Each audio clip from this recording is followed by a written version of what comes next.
That night, before falling asleep in my hotel bed, I finalized my plan.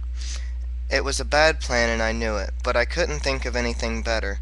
Whether he liked it or not, and I knew he wouldn't, I had to rescue Ishmael from that goddamned carnival. It was a bad plan in another sense, in that it depended entirely on me and my meager resources. I had only one hole card, and if I had to turn it, I figured it would probably be a deuce. At 9 the next morning, I was in a small town about halfway home, driving around in hopes of finding some place to have breakfast, when a too hot warning light lit up on my dashboard, forcing me to pull over.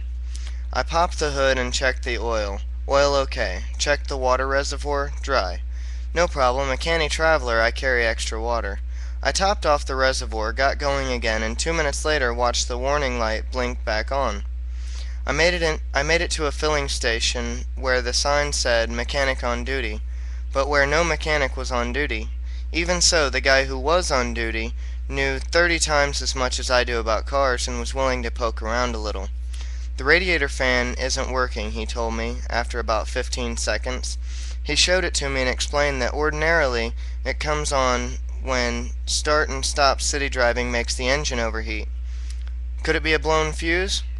Could be, he said, but he ruled that out by trying a new one, which did no better than the old one. He said, "Hold on," and fetched a pen-type probe, which he used to test the plug that connected the fan to the electrical system. "You got fire to the fan," he told me, "so it looks like it's the fan itself that's shot. Where can I get a new one?" "Here in town? Nowhere," he told me, "not on a Saturday." I asked him if I could get home with it as it was. "I think so," he said, "if you don't have to do a lot of city driving to get there, or if you stop and let it cool down whenever it starts to overheat." I made it back and got the car into a dealership service garage well before noon and left it there, even though they assured me that nothing at all would happen to it before Monday morning. I had only one errand to run, and that was to visit one of those dear little money machines, where I proceeded to plunder all my cash resources, checking, savings, credit cards. When I walked into my apartment, I was carrying $2,400 and was otherwise a pauper. I didn't intend to think about the problems ahead, because they were just too tough.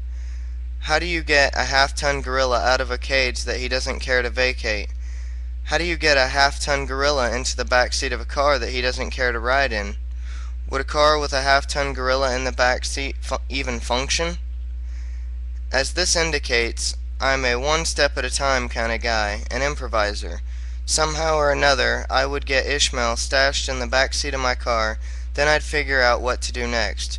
Presumably, I'd bring him back to my apartment, and then again figure out what to do next. In my experience, you'll never really know how you're going to handle a problem until you actually have it.